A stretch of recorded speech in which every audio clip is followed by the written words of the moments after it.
Ya, jadi bagaimana apa itu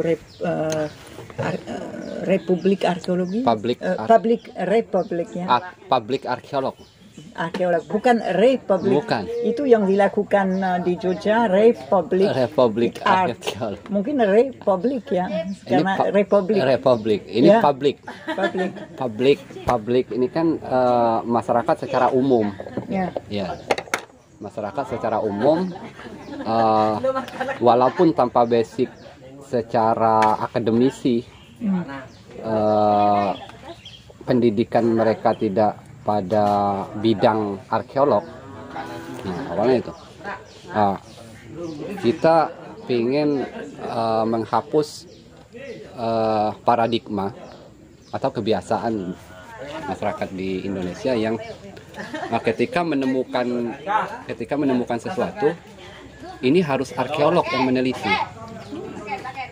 Nah, tetapi jika sesuatu itu tidak ditemukan oleh arkeolog dan ditemukan oleh masyarakat biasa, seperti apa? Gitu. Nah, makanya kita buat public arkeolog. Jadi komunitas perkumpulan Rumah Menapop pengen mengembalikan hak intelektual dari masyarakat. Saya contohkan, misalkan masyarakat bertemu satu koin Cina.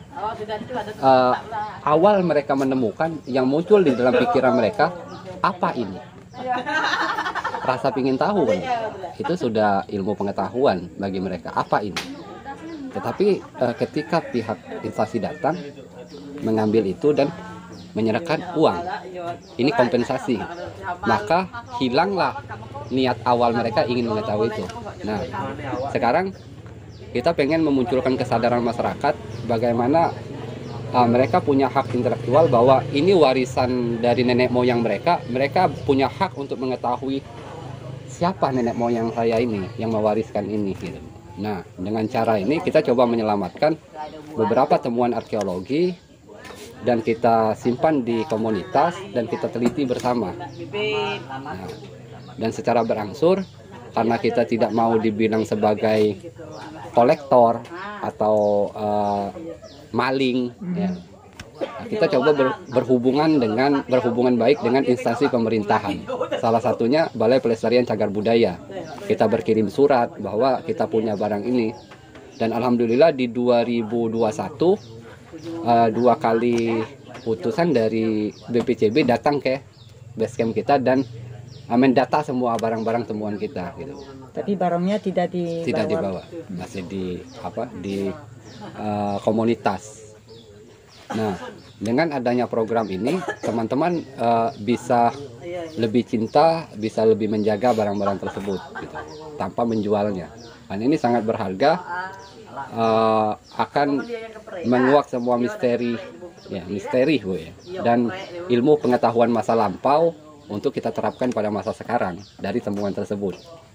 Apa lain dari koin ditemukan yang ada contoh lain? Ya, selain dari koin, kita menemukan arca, perunggu, tembikar, keramik, terus mantra yang juga kita teliti bersama Mr. Arlo dari EPO, ya.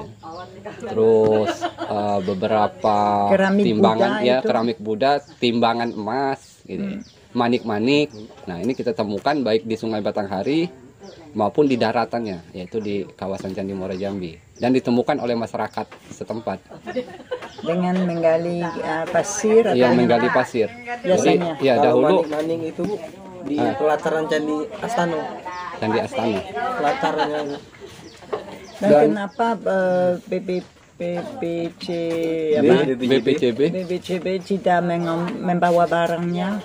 Nah, praktek pertama kita lihat di tambang pasir. Dahulu di sekitar Muara Jambi banyak tambang pasir, tapi akhirnya secara komunitas kita melakukan aksi dengan menolak tambang pasir tersebut karena ada praktek ilegal di sana. Yaitu mereka juga selain pasir juga menghisap temuan-temuan arkeologi seperti koin, emas, gitu. Dan seorang tambang pasir bekas penambang itu banyak menyimpan koin di rumahnya, dan itu tidak diketahui oleh instansi BPCB gitu. Nah, sehingga koin dan temuan lain cuma ada di rumahnya saja. Dan kita dapat informasi dan teman-teman komunitas mendatangi rumah tersebut. Lalu kita bernegosiasi, berbicara program kita, dan dengan senang hati namanya Bapak Amran itu menyerahkan kepada komunitas. Dia orang desa? Iya. Penduduk desa. Ya, penduduk desa. Nah, dengan cara itu pendekatan kita lebih tahu kan Bu, dia bisa memberikan informasi kepada, oh ada temuan lagi. Tapi yang pertanyaan saya, kenapa Balai Arkeologi tidak membawa bahannya untuk dimasukkan dalam koleksi mereka? Kenapa tetap di komunitas? Ya, di komunitas.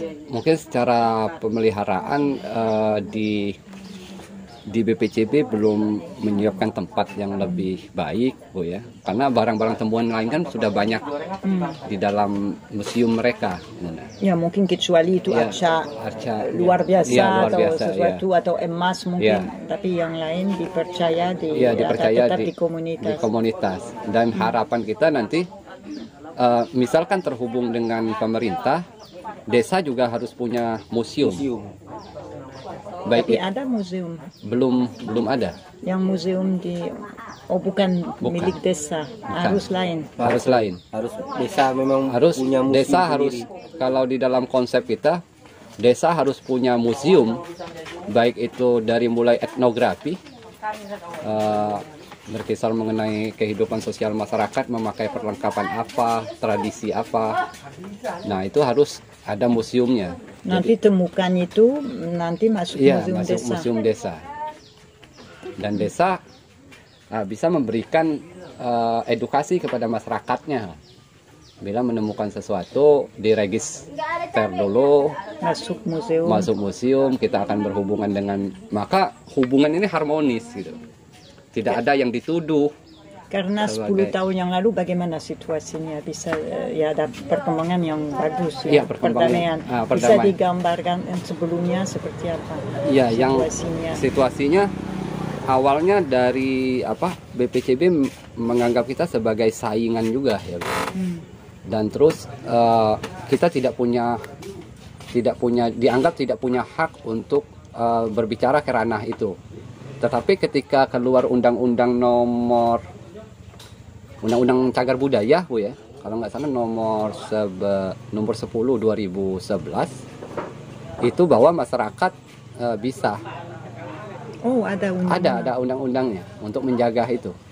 Nah, dan ya undang-undang ancaman terhadap yang mengalihfungsikan kawasan cagar budaya itu juga ada hukumannya gitu. Ya. Itu diatur di dalam undang-undang cagar budaya. Dan nanti bisa diupdate apakah ada pembaharuan terhadap undang-undang cagar budaya itu. Nah, sudah diterapkan itu. Nah, terus tujuan lain, saya terpikir mengapa hari ini museum itu sangat jarang, sangat kurang generasi muda untuk masuk museum. Mungkin salah satu metodenya ke depan, ketika nama orang tuanya tercatat di dalam museum, mungkin anaknya mau masuk museum. Misalkan bapaknya bertemu keramik ini. Lalu di museum ditulislah keramik peninggalan ini ditemukan oleh Bapak Amin misalkan. Saya mulai bercerita, oh di museum ada bapakmu yang nemukan, yuk masuk. Mungkin rasa bangga muncul dari anak-anaknya gitu. Dan metode ini belum diterapkan di Jambi. Mungkin di daerah lain sudah. Yang di situ cuma tercatat ya instansi pemerintahan tanpa menyebutkan siapa yang menemukan barang tersebut. Gitu. Nah, metode ini konsep public arkeolog. Sebenarnya semua manusia berhak.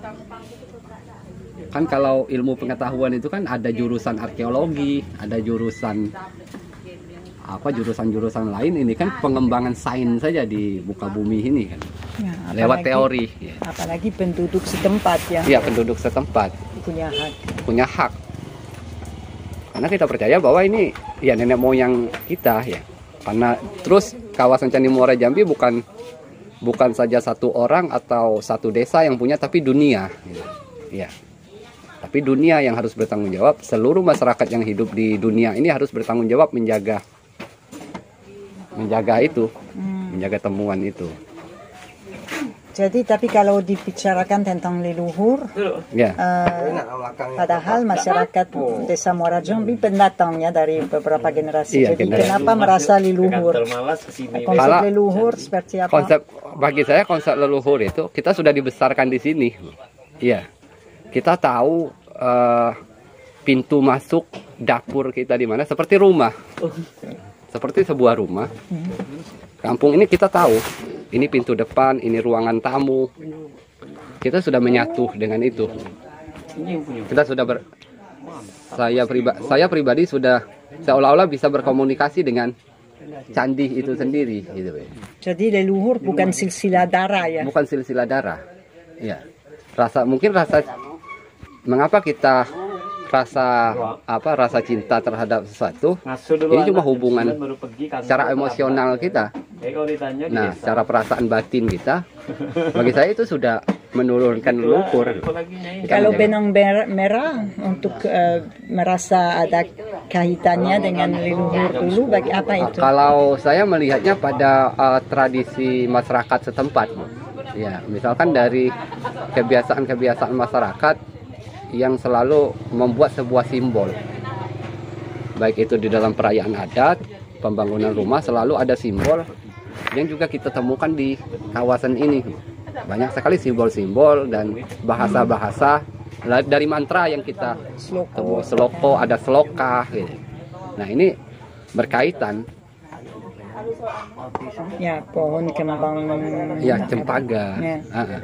Walaupun penggunaannya berbeda dengan pengandut Buddhis, tapi pohon itu tetap digunakan oleh masyarakat di sini sebagai obat. Digunakan untuk hal yang cukup Ya, keramat ya. keramat.